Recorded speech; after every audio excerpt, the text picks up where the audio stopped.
Hello पिलामाने Odisha book रो गोटे नुआ video को मु तुम मानकु स्वागत करुछि। आज आमे पढिबा अष्टम श्रेणी बीज गणित बही रो षष्ठ अध्याय जार नाम हला वर्ग वर्गमूल एवं घन घनमूल। एहार पूर्व वीडियो रे आमे अनुश्रेणी 6 ई रो बेसिक कांसेप्ट को बुझितिले ओ एही अनुश्रेणी रो 3 नंबर पर्यंत कर दिथिले। आउ एबे आमे बाकी समस्त नंबर गुडी को करिबा माने 4 रु 10 नंबर पर्यंत करिबा। ठीक अछि, तो चलो एही वीडियो को आरंभ करिबा। अनुश्रेणी 6 ई रो 4 नंबर रहिछि 675 रे अन्यून केते गुणिले गुणफल एक घन संख्या हेबो। देखो प्रश्न कहूछि कि 675 रे अन्यून केते गुणिले गुणफल एक घन संख्या हेबो। माने 675 रे आमे आउ केते गुणन करिबा जेपरि कि गुणफल एक घन संख्या हेबो। देख आमे घन संख्या विषय आगुर पढिछु जेपरि कि जदि मु लिखिबी 2 रो घात 3 ताहेले एहा हला एक घन संख्या, 3 रो घात 3 मध्ये एक घन संख्या, 4 रो घात 3 मध्ये एक घन संख्या। जे कोन भी संख्या रो घात यदि आमे 3 लगाइबा ताहेले सही संख्याटी एक घन संख्या हेबो। और जदि मु लिखिबी 2 रो घात 3 गुणन 3 रो घात 3 गुणन 4 रो घात 3 गुणन 5 रो घात 3 जदि एपरि संख्या थिबो ताले एहा मध्य एक घन संख्या हेबो। माने घन संख्या गुडी को गुणन कले मध्य एक घन संख्या ही बाहरिबो।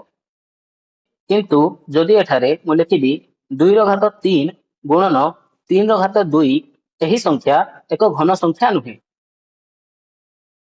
कारण एठारे 2 रो घात 3 अछि और 3 रो घात 2 रहिछि। एठारे 3 रो घात 3 थिले एहा एक घन संख्या हेबो, किंतु 3 रो घात 2 अछि सेति पय एहा एक घन संख्या नुहे।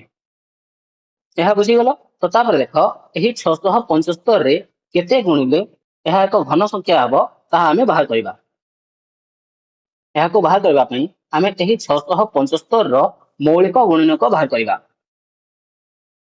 मौलिक गुणनक बाहर करबा पई आमे एही साइड रे मौलिक संख्या गुडी को लिखितौ ओ एपरि मौलिक संख्या लिखु जो मौलिक संख्या द्वारा एही संख्या विभाज्य होउतबो। तो देखो संख्याटी अछि 675, एही 675 5 रे विभाज्य हबो।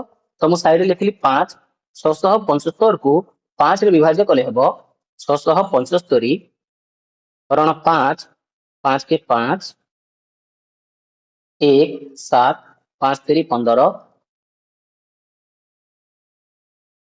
5 पंचा 25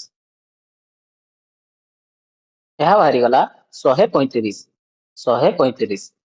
तापरे एही 135 पुणी आउ थरे 5 रे विभाज्य हबो और 135 को 5 रे विभाज्य कले हबो 135 हरण 5 5 दुणे 10 तापरे 3 5 5 सता 35 एहा बाहरिला 27। तापरे एही 27 5 रे विभाज्य हबो नहीं, एहा विभाज्य हबो 3 रे। तो साइड रे मु लिखिबी 3 और 27 को 3 रे विभाज्य कले हबो 9। तापरे 9 को पुणी आउ थरे 3 रे विभाज्य करिबी तो बाहरिबो 3। 3 को पुणी आउ थरे 3 रे विभाज्य करिबी तो बाहरिबो 1। देखो 675 समान बाहरिला 5 गुणन 5 गुणन 3 गुणन 3 गुणन 3 समान लिखिबा 5 गुणन 5 गुणन 3 गुणन 3 गुणन 3 समान हेबो 5 गुणन 5 समान 5 रो घात 2 गुणन 3 गुणन 3 गुणन 3 माने 3 रो घात 3। एठारे देखो 675 समान बाहरिछि 5 रो घात 2 गुणन 3 रो घात 3 ओ आमे जानिछु कि जदि 5 रो घात 3 गुणन 3 रो घात 3 होइतांता ताहले एहा एक घन संख्या होइतांता, किंतु एठारे 5 रो घात 2 अछि सेति पय एहा एक घन संख्या नुहे। और तापरे जदि एही 5 रो घात 2 रे मु आउ गोटे 5 गुणन कर देबी ताहले एहा होई जिवो 5 रो घात 3 और जदि 5 रो घात 3 रहइबो ताहले ताहा एक घन संख्या हेबो। माने जदि मु 675 समान होइछि 5 गुणन 5 गुणन 3 गुणन 3 गुणन 3 तो एठारे जदि मु एही 5 सहित आउ गोटे 5 को गुणन कर देबी ताहले एहा होई जिवो 5 गुणन 5 गुणन 5 माने 5 रो क्यूब गुणन 3 गुणन 3 गुणन 3 माने 3 रो क्यूब और यह एक घन संख्या हेबो। तो 675 रे गोटे 5 गुणन कले ताहा एक घन संख्या हेबो। बुझियला? तापरे आमे अतएव जे लिखिबा 675 रे अन्यून 5 गुणिले गुणफल एक घन संख्या हेबो।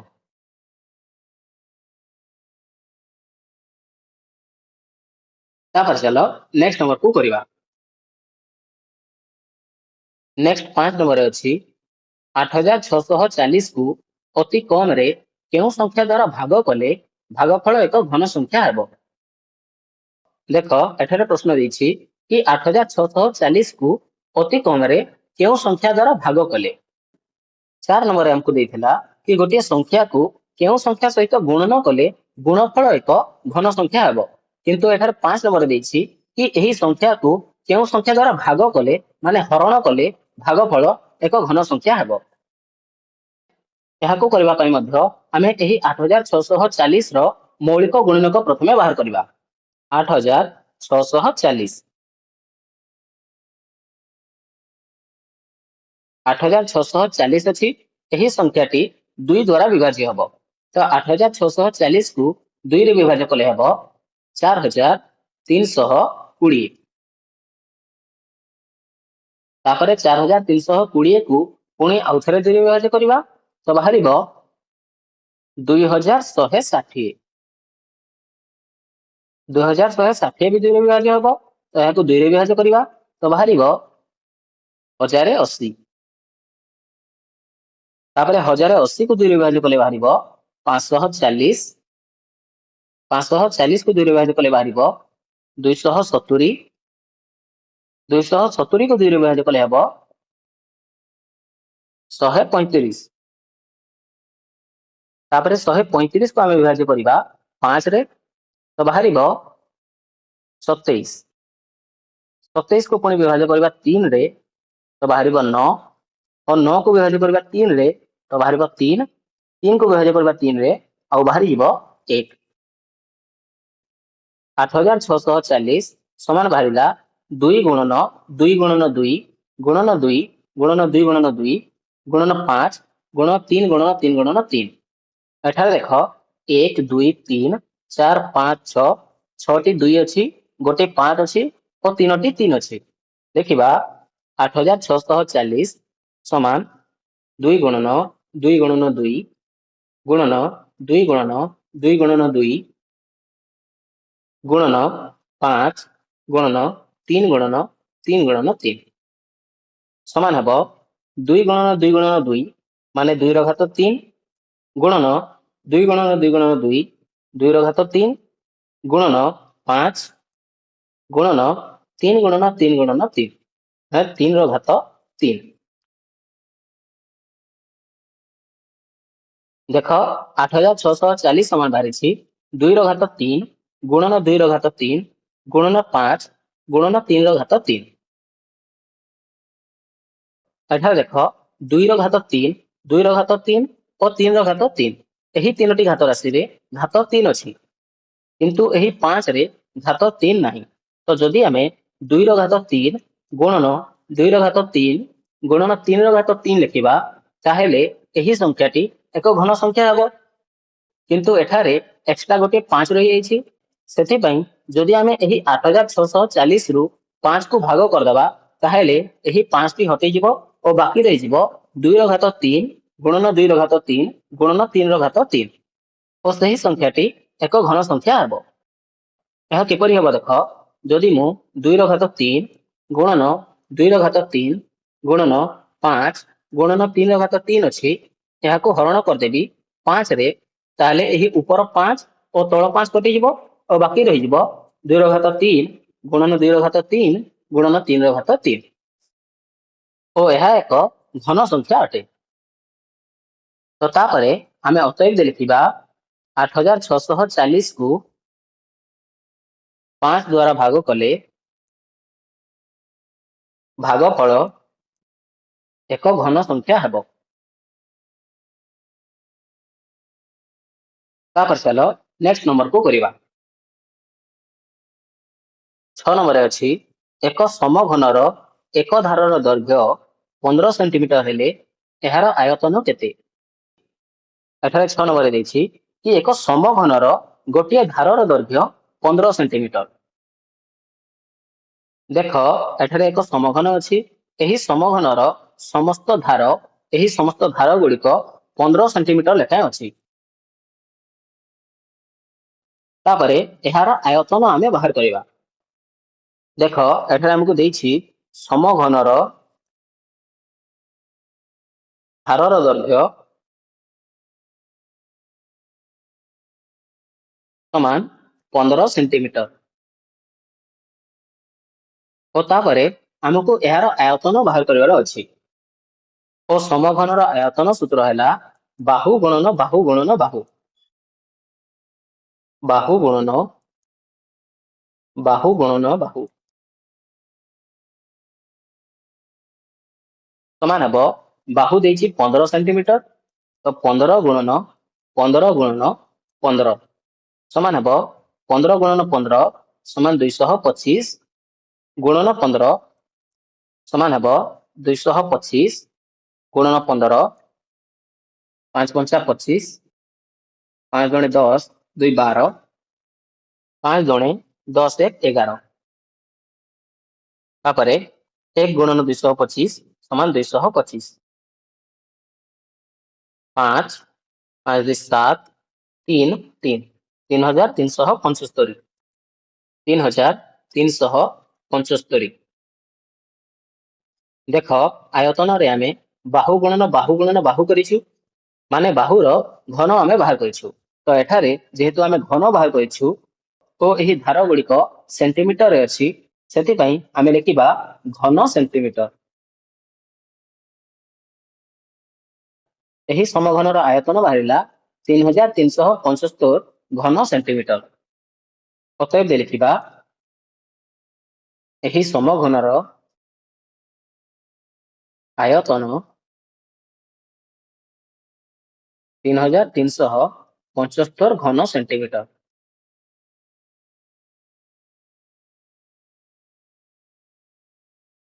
7 ନମ୍ବରରେ ଅଛି ଗୋଟିଏ ସମଘନକାର ପାଣି ଟାଙ୍କିର ଗଭୀରତା 2 ମିଟର।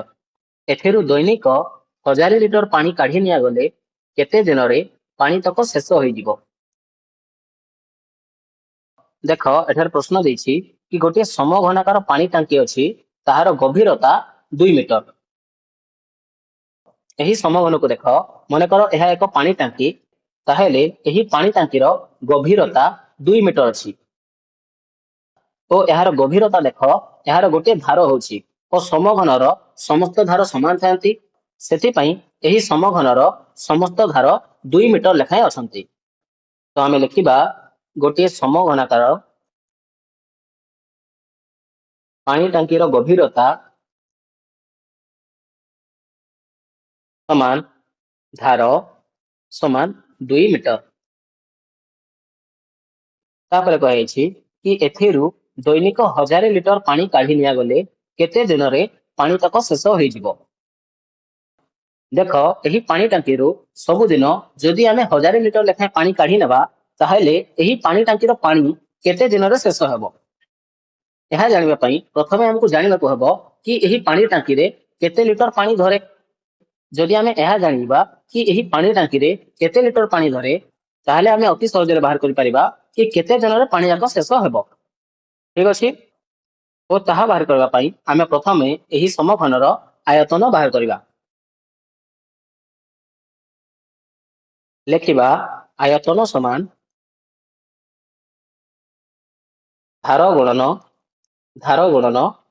ଧାର ସମାନ ହେବ 2 ମିଟର ଲେଖା ଦେଇଛି 2 ଗୁଣନ 2 ସମାନ ହେବ 2 ଦୁଣେ 4 ଦୁଣେ 8 ଘନ ମିଟର। ଏହି ସମଘନାକାର ପାଣି ଟାଙ୍କିର ଆୟତନ ବାହାରିଲା 8 ଘନ ମିଟର ଓ ଆମେ ଆଗରୁ ଜାଣିଛୁ କି 1 ଘନ ମିଟର ଆୟତନରେ 1000 ଲିଟର ପାଣି ଧରେ। 1 ଘନ ମିଟର ସମାନ 1000 ଲିଟର ତ 8 ଘନ ମିଟର ସମାନ ହେବ 1000 ଗୁଣନ 8 ସମାନ 8000 ଲିଟର। ଏହି ସମଘନରେ ମୋଟ 8000 ଲିଟର ପାଣି ଧରିବ। ତାପରେ ଏହି ସମଘନରୁ ଆମେ ପ୍ରତିଦିନ 1000 ଲିଟର ଲେଖାଏଁ ପାଣି କାଢି ନେବା।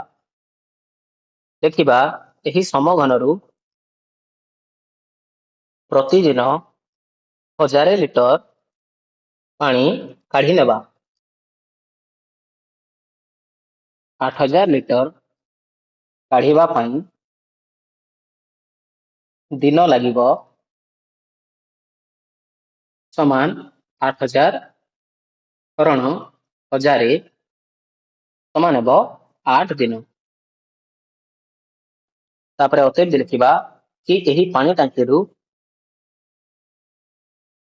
ସବୁ ପାଣି କାଢି ନେବା ପାଇଁ 8 ଦିନ ସମୟ ଲାଗିବ। ବୁଝିପାରିଲ ପିଲେ? ତାପରେ ଚାଲ ନେକ୍ସଟ 8 ନମ୍ବରକୁ କରିବା। 8 ନମ୍ବରରେ ରହିଛି କି 12 ମିଟର ଗଭୀର ଏକ ସମଘନାକାର ଗାତ ଖୋଳିବା ପାଇଁ ଘନ ମିଟରକୁ 25 ଟଙ୍କା ହିସାବରେ କେତେ ଖର୍ଚ୍ଚ ହେବ? ଏଠାରେ କହିଛି ଦେଖ କି 12 ମିଟର ଗଭୀର ଏକ ସମଘନାକାର ଗାତ ଖୋଳିବାର ଅଛି। ଘନ ମିଟରକୁ 25 ଟଙ୍କା ହିସାବରେ କେତେ ଖର୍ଚ୍ଚ ହେବ?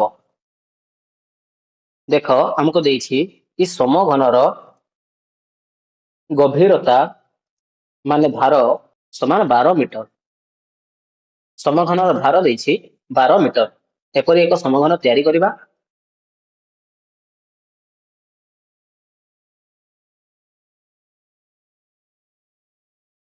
ଏପରି ଏକ ଗାତ ଖୋଳିବାର ଅଛି। ଏହାର ପ୍ରତ୍ୟେକ ଧାରର ଦୈର୍ଘ୍ୟ 12 ମିଟର ଲେଖାଏଁ ଅଛି। ତ ଯଦି ଏପରି ଏକ ଗାତ ଖୋଳିବାର ଅଛି, ପ୍ରଥମେ ଆମେ ଏହାର ଆୟତନ ବାହାର କରିବା। ଆୟତନ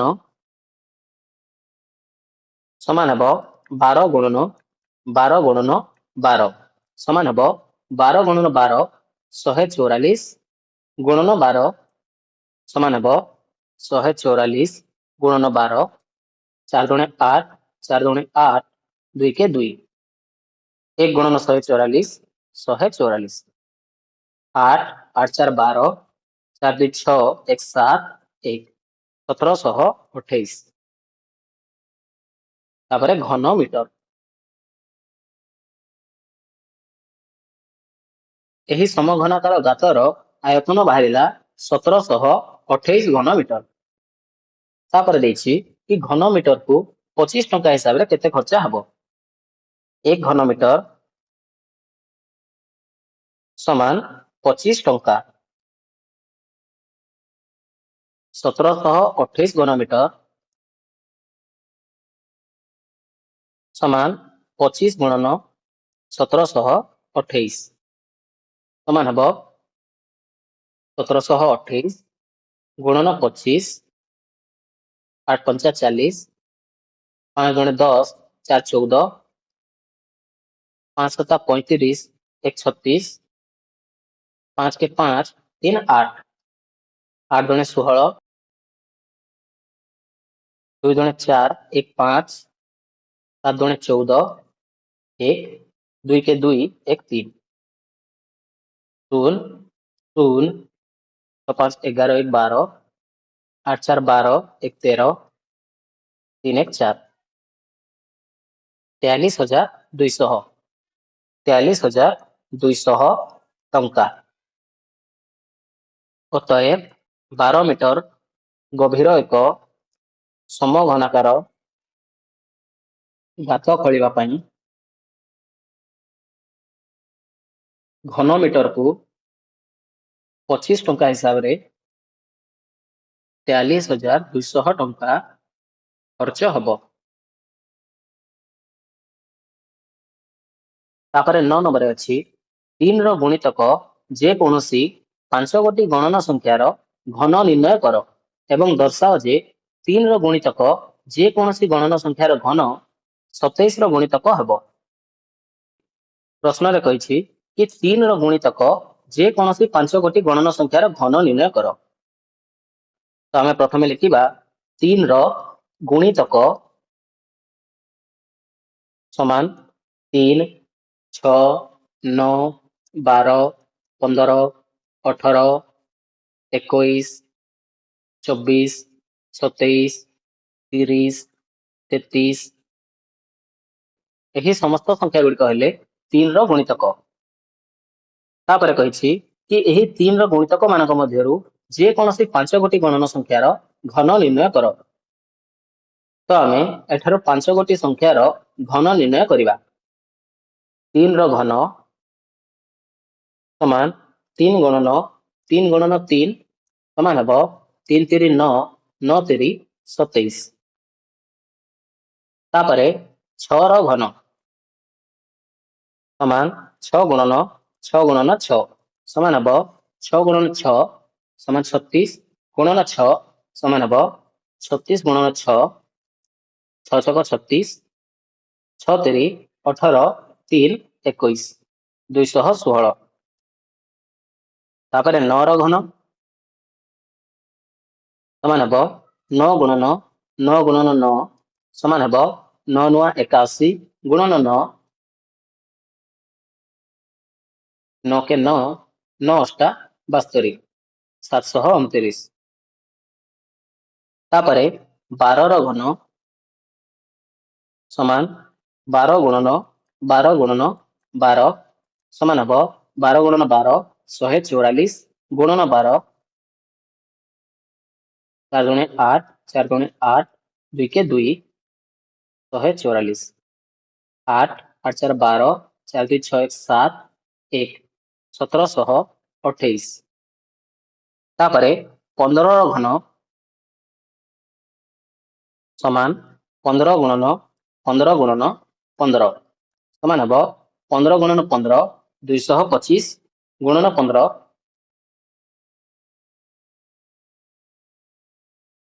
5 पंचा 25 5 दुणे 10 2 12 5 दुणे 10 1 11 225 5 5 2 7 2 1 3 2 1 3 3375। ବର୍ତ୍ତମାନ ଆମେ 3 ର 5ଟି ଗୁଣିତକର ଘନ ବାହାର କରିଦେଇଛୁ। ତାପରେ କହିଛି କି ଦର୍ଶାଅ ଯେ 3 ର ଗୁଣିତକ ଯେକୌଣସି ଗଣନ ସଂଖ୍ୟାର ଘନ 27 ର ଗୁଣିତକ ହେବ। ମାନେ ଆମେ ଦର୍ଶାଇବା ଯେ ଏହି 3 ର ଗୁଣିତକ ଯେକୌଣସି ସଂଖ୍ୟାର ଘନ ଗୁଡ଼ିକ 27 ର ଗୁଣିତକ ହେବେ। ମାନେ ଏହି ସଂଖ୍ୟା ଗୁଡ଼ିକ 27 ର ଗୁଣିତକ ହେବେ ବୋଲି ଆମେ ଦର୍ଶାଇବା। ଓ ତାହା କରିବା ପାଇଁ ଆମେ ଏହି ସମସ୍ତ ଘନ ସଂଖ୍ୟା ଗୁଡ଼ିକୁ 27 ରେ ହରଣ କରିବା। ଯଦି ଏହି ସମସ୍ତ ସଂଖ୍ୟା ଗୁଡ଼ିକ 27 ରେ ବିଭାଜ୍ୟ ହୋଇଯିବେ ତାହେଲେ ଆମେ କହିବା କି ଏହି ସଂଖ୍ୟା ଗୁଡ଼ିକ 27 ର ଗୁଣିତକ ବୋଲି। ତ ଦେଖ ପ୍ରଥମ ସଂଖ୍ୟାଟି ଅଛି 27। ତ 27 ହରଣ 27 କଲେ ହେବ 27 के 27 ତାପରେ ଭାଗଶେଷ ବାହାରିବ 0। ତ 27 27 ରେ ବିଭାଜ୍ୟ ହେଲା 27 ର ଗୋଟେ ଗୁଣିତକ 27 ହେବ। ତାପରେ ନେକ୍ସଟ ଅଛି 216। 216 କୁ 27 ରେ ହରଣ କଲେ ହେବ 27 ଅଷ୍ଟା 216 ତାପରେ ବାହାରିବ ଭାଗଶେଷ 0। ଓ ଭାଗଶେଷ 0 ବାହାରିଲେ ଆମେ କହିବା କି ଏହି ସଂଖ୍ୟାଟି 27 ରେ ବିଭାଜ୍ୟ ହେଲା ବୋଲି। ତ 216 ମଧ୍ୟ 27 ରେ ବିଭାଜ୍ୟ ହେବ। ତାପରେ ଅଛି 729। 729 729 କୁ ବି ଆମେ 27 ରେ ବିଭାଜ୍ୟ କରିବା। 27 ଦୁणे 54 ତାପରେ 12 ରୁ 4 ଗଲେ 8 6 ରୁ 5 ଗଲେ 1 ତାପରେ ଓହ୍ଲେଇବ 9। 27 ଗୁଣନ 7 ସମାନ ହେବ 189। 189 ରୁ 189 କୁ ବିয়োଗ କଲେ ହେବ 0। ଓ ଭାଗଶେଷ 0 ବାହାରିବାରୁ 729 ମଧ୍ୟ 27 ରେ ବିଭାଜ୍ୟ ହୋଇଛି। ତାପରେ ନେକ୍ସଟ ଅଛି 1728। 1728 ହରଣ 27 ସମାନ ହେବ 27 ଗୁଣନ 6 ସମାନ 6 7 42 6 ଦୁणे 12 4 16 162। ତାପରେ ଏହାକୁ ବିয়োଗ କଲେ ହେବ 10 ଓ ତଳକୁ ଓହ୍ଲେଇବ 8। 27 ଗୁଣନ 4 ସମାନ ହେବ 108 ବାକି ଆସିଲା 0। ଓ ଭାଗଶେଷ 0 ବାହାରିବାରୁ 1728 ମଧ୍ୟ 27 ରେ ବିଭାଜ୍ୟ ହେଲା। ତାପରେ ଅଛି 3375। 3375 75 हरण 27 समान हम 27 के 27 बाकी आसब 6 7 27 दुणे 54 7 रु 4 गले 3 6 रु 5 गले 1 तापर तलक ओल्हेइबा 5 27 पंचा 135 बाकी आसब 0 तो एठारे मध्य 0 बाहरी से 3375 मध्य 27 रे विभाज्य हला। तापर आमे लिखिबा कि 3 रो समस्त गुणितक गुड़िकर घन गुड़िक 27 रे विभाज्य होजंती सेथिपाई 3 रो समस्त गुणितक गुड़िकर घन 27 रो गुणितक हेबे। बुझी पारलो बेले तापर चलो नेक्स्ट 10 नंबर को करिबा। 10 नंबर अछि दर्शाओ जे जुग्म संख्यार घन एक जुग्म संख्या एवं अजुग्म संख्यार घन एक अजुग्म संख्या। देख एठारे प्रश्न देछि कि दर्शाओ जे जुग्म संख्यार घन एक जुग्म संख्या एवं अजुग्म संख्यार घन एक अजुग्म संख्या। याहाकु करबा पई आमे केतोटी उदाहरण नै जिबा माने केतोटी जुग्म संख्या लिखिबा ओ केतोटी अजुग्म संख्या लिखिबा ओ समानकर घन बाहर करबा ओ देखिबा कि जुग्म संख्यार घन जुग्म संख्या बाहरुछि ओ अजुग्म संख्यार घन अजुग्म संख्या बाहरुछि। आमे प्रथमे लिखिबा केतोटी जुग्म संख्या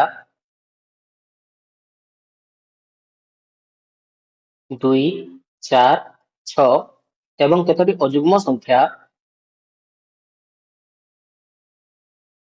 3 5 7। प्रथमे जुग्म संख्या गुड़िकर घन बाहर करबा 2 रो घन समान 2 रो क्यूब समान 2 गणन 2 समान हबो 2 दुणे 4 दुणे 8 तापरे 4 रो घन समान 4 रो क्यूब समान 4 गुणन 4 समान हला 4 चौ 16 16 चौ 64 तापरे 6 रो घन समान 6 रो क्यूब समान 6 गुणन 6 समान 6 छक 36 गुणन 6 समान 216। तापरे आमे अजुग्म संख्या गुड़िकर घन बाहर करबा। प्रथमे अछि 3 3 रो घन हबो 3 रो क्यूब समान 3 गुणन 3 समान 3 3 9 9 3 27 तापरे 5 रो घन समान 5 रो क्यूब समान 5 गुणन 5 समान हेबो 5 गुणन 5 समान 25 गुणन 5 समान 125 तापरे 7 रो घन समान हेबो 7 रो क्यूब समान 7 गुणन 7 समान 7 सता 49 49 सता 343। एबे देख जुग्म संख्या गुड़िकर घन बाहरी 8 64 216 यही समस्त संख्या गुड़िक गोटे गोटे जुग्म संख्या एवं अजुग्म संख्या गुड़िकर घन बाहरी 27 125 343 और यही समस्त संख्या गुड़िक हेले गोटे गोटे अजुग्म संख्या। तापर आमे लिखिबा कि उपरोक्त उदाहरण गुड़िकरू स्पष्ट जना पड़ुछि जे जुग्म संख्या गुड़िकर घन जुग्म संख्या एवं अजुग्म संख्या गुड़िकर घन अजुग्म संख्या। ठीक अछि बिले बुझी पाइल। वर्तमान यही अनुश्रेणी समस्त प्रश्न उत्तर शेष हो जाइछि। तो जदि तुमको यही वीडियोटी भल लगिला और यही वीडियो रे तुम सब किछि बुझी पारिछ ताहेले यही वीडियो को गोटे लाइक कर दियो और चैनल को सब्सक्राइब कर दियो। तो यही वीडियो को तुम सांग मान सह शेयर कर दियो। धन्यवाद।